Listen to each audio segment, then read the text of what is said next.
So ఈరోజు movie వచ్చేసి 'annihilation'. ఇది one of the best scientific thriller movies recent అని చెప్పాలి. అంటే 2018లో వచ్చింది. ఆల్మోస్ట్ నాకు తెలిసి లాస్ట్ 50 ఇయర్స్లో ఒక రకమైన ఎక్స్పీరియన్స్ని ఇవ్వగలిగేది. ఒక సినిమా ఒక డిఫరెంట్ వరల్డ్‌లోకి తీసుకెళ్ళే కెపాసిటీ ఉన్న ఫిల్మ్ ఏదైనా ఉందంటే అది 'అనిహిలేషన్'. ఇది ఆల్మోస్ట్ స్టాండర్డ్ ఆఫ్ ఈక్వాలిటీ అంటే మన 'ఆండ్రీ టకోస్కి' 'స్టాకర్' రేంజ్ అనమాట. సేమ్ ఈక్వల్ రేంజ్‌లో ఉంటుంది. ఒక 'స్టాకర్' లాంటి సినిమా, అలాంటి సినిమా మళ్ళీ కావాలనిపిస్తే మనం 'అనిహిలేషన్' వెతుక్కోవచ్చు అనమాట. ఇది మోడర్న్ కైండ్ ఆఫ్ 'స్టాకర్‌కి' modern kind of version 'Annihilation' movie. Extraordinary film making. ఇది ఎగ్జాక్ట్‌గా టకోస్కి ఎలా అయితే ఎన్విరాన్మెంట్‌ని క్యాప్చర్ చేస్తారో, దాని చుట్టూ ఉన్న ఫీల్‌ని, ఆ వెదర్‌ని మనం ఎక్స్‌పీరియన్స్ చేస్తామో, సేమ్ 'అనిహిలేషన్' కూడా మీరు అది ఎక్స్‌పీరియన్స్ చేస్తారు. ఆ వరల్డ్‌లోకి ఇంట్రొడ్యూస్ చేస్తారు. మీరు అక్కడ ఉన్న ఫీలింగ్‌ని క్రియేట్ చేయగలిగే మూవీ ఏదైనా ఉందంటే 'అనిహిలేషన్'. ఇది ఎక్కువ పాపులర్ అవ్వలేదు మోస్ట్‌లీ, అంటే ఎక్కువ రీచ్ అవుట్ అవ్వలేదు. కానీ one of the best movies of recent films, scientific films అని చెప్పాలి.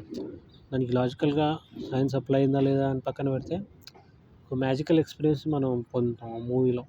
విజువల్‌గా ఎలాంటి ఎక్స్పీరియన్స్ ఇస్తదంటే, ఆ వరల్డ్‌లో మనం ఉన్నట్టు దాన్ని దగ్గరుండి ఎక్స్‌పీరియన్స్ చేస్తున్న ఫీలింగ్ ఇస్తది. సో, అలాంటి ఎక్స్పీరియన్స్ చాలా తక్కువ మూవీస్‌కి వస్తది.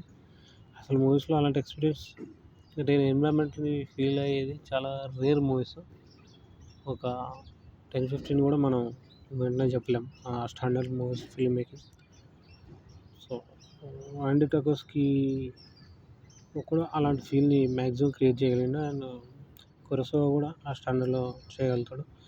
సో, ఆ టైప్ ఆఫ్ ఫిల్మ్ మేకింగ్‌లో 'అనిహిలేషన్' ఆ టాప్‌లో, ఆ లైన్‌లో 'అనిహిలేషన్' పెట్టొచ్చనమాట. ఆ style of film making one of the best films, lifetime experience అని చెప్పాలి ఈ మూవీ కంపల్సరీ. ఎందుకంటే ఈ కైండ్ ఆఫ్ ఎక్స్పీరియన్స్ ఒక 'ఇంటర్‌స్టెల్లార్', 'ఇన్సెప్షన్' అలాంటివి చూసినప్పుడు ఎలాంటి ఎక్స్పీరియన్స్ ఇస్తుందో 'అనిహిలేషన్' కూడా అలాంటి range of experience ఇస్తుందన్నమాట.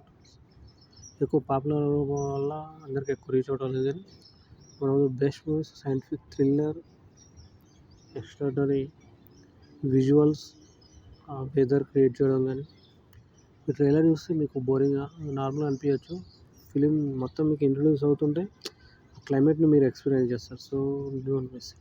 Extraordinary movie, extraordinary film making, extraordinary visuals, one of the best films of recent decade అని చెప్పాలి. ట్రై చేయండి.